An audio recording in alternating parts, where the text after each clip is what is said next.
Muy buenas, bienvenidos a esta segunda entrega de esta temporada del podcast El Ocio Creador, con un sabor un poco amargo por toda la situación que ocurrió aquí en mi zona, en la zona de Viña del Mar, Quilpué, Valparaíso. Y a propósito de ello, este podcast va dedicado principalmente a el uso de drones en situaciones de emergencia. Si realmente debemos usarlo, qué beneficio tiene utilizarlo y cuáles son los riesgos que nosotros incurrimos para nosotros mismos por un lado y para terceros al uso de estas aeronaves. Así que quédate en este podcast porque la información que te voy a entregar va a ser bastante interesante, bastante útil y también, como no, abrir un debate respecto de esta situación, si realmente nos va a ayudar o no nos va a ayudar. Eh, bueno, Obviamente, como ocurre en situaciones de catástrofe, hay ciertas restricciones y los drones son una muy buena herramienta para la búsqueda de víctimas, para la localización de focos, para también la vigilancia en situaciones de desastre cuando eventualmente gentes que no son muy amistosos ni tampoco los que son amigos de lo ajeno puedan inmiscuirse en esos lugares para poder sacar provecho económico. Los drones son una muy buena herramienta que ayudan a las comunidades para localizar o para apoyar en ese tipo de situaciones, de catástrofe. Ya lo veíamos en la isla de La Palma, en Canarias, en España, lo veíamos también en los terremotos, tanto en Latinoamérica, en México, como en Chile, como los drones han sido de gran ayuda para poder eh, mejorar las actividades de los rescatistas. Sin embargo, pienso yo, y aquí viene la cuestión y el quid de la cuestión, hay una diferencia entre aquellos drones que son utilizados por los organismos del estado de emergencia que los civiles que a veces con muy buenas intenciones quieran utilizar sus drones, o por otro lado aquellos que estén utilizándolos con un beneficio personal para obtener una imagen. Hay una gran diferencia. La primera de todas es que aquellos servicios que utilizan los drones, primero son drones especializados. Estamos hablando de drones como por ejemplo los Matrix, que estos son drones hechos para videovigilancia. Algunos tienen cámara térmica, lo que permite detectar focos de calor para poder mitigar aquellos pequeños fumaroles que están saliendo después de la extinción de los incendios, y también sirven para la búsqueda de personas. Estos equipos están piloteados, están operados por personas que están calificadas para hacerlo.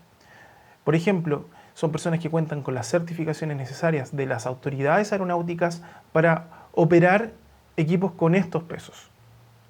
En segundo lugar, también tiene que ver con que ellos tienen la coordinación con la autoridad aeronáutica para establecer un polígono de vuelo sobre el cual estos operadores no pueden moverse. Hay que considerar que en las situaciones de catástrofe o de emergencia, como son por ejemplo los incendios forestales, que en este caso lamentablemente penetraron hacia el área urbana, hay operación de aeronaves a muy baja altura. Estamos hablando, por ejemplo, de un dromar que puede estar sobrevolando a 100 metros, a 50 metros de altura, un área para poder extinguir el incendio, para arrojar ese líquido retardante o agua. El mismo caso de los helicópteros, que también a través de su canasta de agua van depositando el líquido para poder sofocar los focos de incendio, y se establecen perímetros de exclusión de aeronaves para poder asegurar la operación de estos aviones, de estos helicópteros que están combatiendo incendios. Se ha visto en muchos casos de civiles, personas que, como tú, como yo, qué sé yo, que no tienen ninguna formación ni tampoco acreditación para poder volar drones en esos lugares, han volado drones.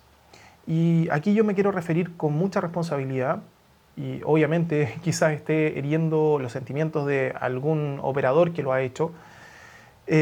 Cuando se está haciendo es una irresponsabilidad una irresponsabilidad tremenda. Yo te voy a decir por qué.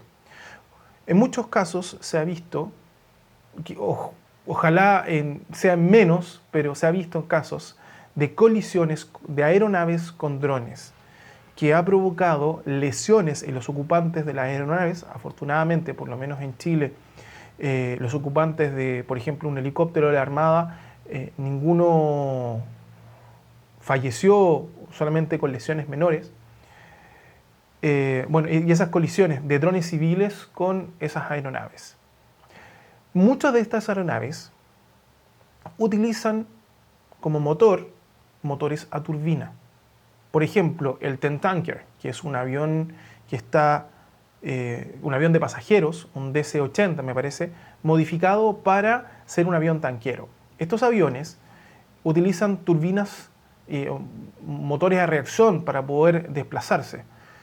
Se ha visto en los casos como por ejemplo en el milagro del Hudson, que los aviones que sufren ingesta de aves sufren graves daños en sus motores de turbina, ruptura de palas, de aspas, que provocan un grave daño en los motores y en consecuencia accidentes.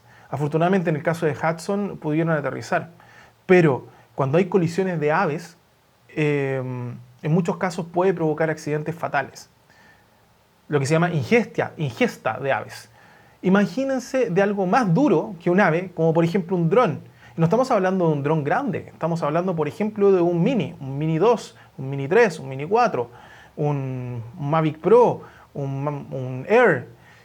Son drones que pueden provocar graves consecuencias en el caso de una colisión con una aeronave.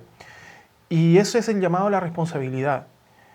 En el caso de los helicópteros también, o sea, un choque con el plexiglas o una ruptura de alguna pala de la hélice puede ser extremadamente grave, que puede provocar la muerte de no solamente el piloto, no solamente de la tripulación, sino de que personas que pueden estar trabajando en la extinción de incendios, de personas que pueden estar circulando en una carretera cercana al área de vuelo. Por lo tanto, y eso es una cosa, es un mensaje que yo envié en las redes sociales, cuando se están desarrollando combates de incendio, por favor, no vueles dron. No vueles dron. Otra situación que me gustaría referir es sobre la prohibición. Bueno, tú sabes que en la región donde yo estoy, en la región de Valparaíso, en la zona de Viña del Mar, Quilpué, Valparaíso, en estas comunas estamos bajo un estado de excepción. Los estados de excepción constitucional es cuando las Fuerzas Armadas toman el control del orden público y se pueden restringir ciertas libertades constitucionales en favor de aquellos víctimas de esta catástrofe. Bueno, estamos en ese estado de excepción y uno de los bandos, una de las órdenes que se dio es la prohibición de vuelo donde circunda, digamos, o alrededor del servicio médico legal. Para aquellos que no son de Chile, el servicio médico legal es la entidad responsable de la identificación de cuerpos en el caso de catástrofes, de accidentes, de crímenes, etc. Y existe una posibilidad de que el servicio médico legal con tantas víctimas se vea sobrepasado de víctimas que hayan tenido que examinar. Por lo tanto, algunos fallecidos han estado probablemente al aire libre durante un periodo de tiempo.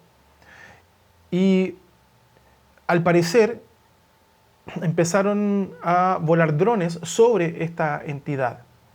Y a ellos me quiero referir.